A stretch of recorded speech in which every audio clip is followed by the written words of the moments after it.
नमस्कार, मैं संतोष भगत। आप देख रहे हैं स्वतंत्र सागर न्यूज़। आपका स्वागत है। उत्तर प्रदेश में त्रिस्तरीय पंचायत चुनाव 2021 पर हम कुछ मंथन करें कि उत्तर प्रदेश में त्रिस्तरीय पंचायत चुनाव 2021 हाल ही में अब संपन्न हुआ। इसके नतीजे भी आप सभी के समक्ष है, जिसके बाद उत्तर प्रदेश में पंचायत चुनाव के नतीजे आज अगर हम देखें तो जो भी प्रत्याशी उस चुनाव क्षेत्र में थे वो अपनी साख या रुतबा नहीं रख पाए, क्योंकि बदलाव आज यूपी पंचायत चुनाव में दिखाई दे रहा है। पंचायत चुनाव में उड़ी कोरोना नियमों की धज्जियां कितनी महंगी साबित हुई, जिसे हम नहीं भूल सकते। सैकड़ों जाने गई जो पोलिंग बूथ पर अपनी ड्यूटी निभाते रहे, साथ ही चुनाव प्रत्याशी अपना प्रचार करने में व्यस्त रहे। पता ही नहीं चला कब कोरोना में उनके अपने आप को अपने वश में ले लिया। और फिर होना क्या था, चुनाव परिणाम आए और जीतने वाले प्रत्याशी को कोरोना से जीत नहीं मिली, क्योंकि उसकी चुनाव के परिणाम आने के पहले ही कोरोना से मौत हो चुकी।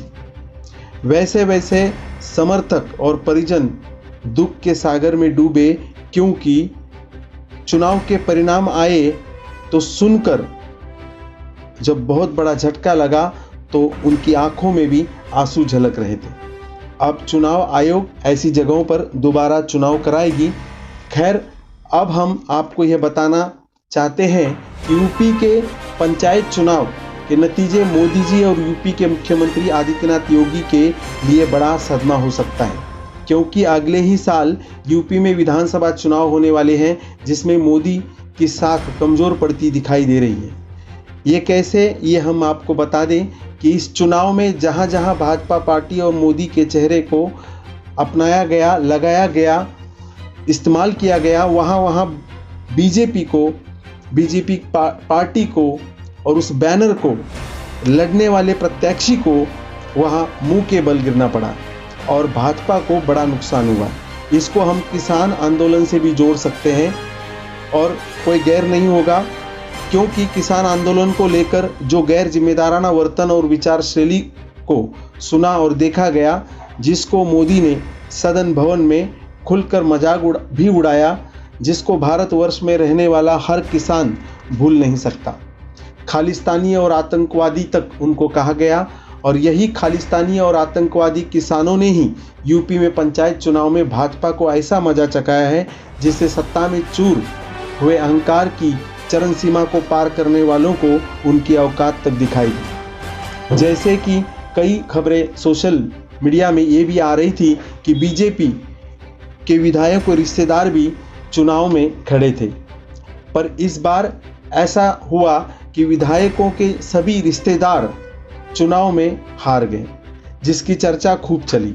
और फिर पूरे पंचायत चुनाव में किसान और मजदूर एक साथ दिखाई दिया, जो भाजपा के लिए 440 वोल्टेज से भी ज़्यादा का झटका था, जिसका असर यूपी के पूरे राजनीतिक खेमे पर पड़ता हुआ दिखाई दे रहा है, जिसके कारण मोदी और योगी को छोड़कर जनता लेफ्ट की तरफ जा रही है और अपनी पुरानी गलतियां सुधार रही है। जितने अत्याचार यूपी सरकार और मोदी सरकार ने किए, उसे कौन नहीं भूल सकता। हर कोई हर तरफ से मोदी सरकार और किसान आंदोलन पर धावा। अपनी ताकत का पूरा इस्तेमाल मोदी सरकार ने किसान आंदोलन पर किया था।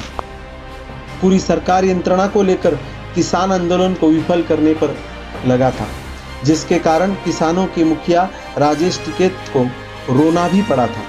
इसका बदला भी किसानों ने लिया, जिसके बाद यह भी सबसे बड़ा मुद्दा रहा कि जो योगी सरकार जनता के साथ है, इसकी नौटंकी को दर्शाता ये यूपी पंचायत चुनाव हम सभी देख रहे हैं कि किस तरह से इस नौटंकी का असली चेहरा तब देखने को मिला जब कोरोना को नहीं रोक पाई यूपी सरकार और हजारों लोगों को दवाई, ऑक्सीजन और बेड की कमी के कारण अपनी जान तक गंवानी पड़ी।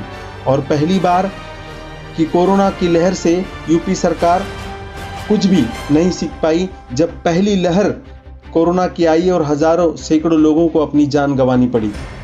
बिना तैयारी के दूसरी लहर का सामना करना पड़ा यूपी सरकार को और कब्रिस्तानों और शमशानों में लाइनें लग गई। और अब सरकारों को जागना होगा कि जनता तैयार है, जब मौका मिलेगा तो ज़रूर वह अपना काम करेगी।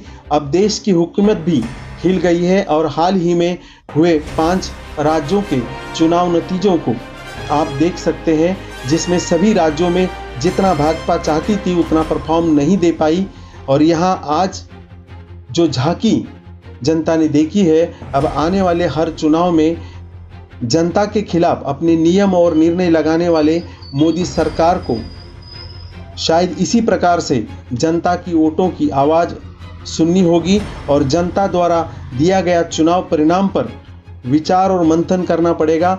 जिस प्रकार से मोदी सरकार अपनी जीत अपनी काबिलियत को मानती है, तो उसी प्रकार से मोदी सरकार अब इस भारी और बड़ी हार को अपनी नाकामी भी मान सकती है।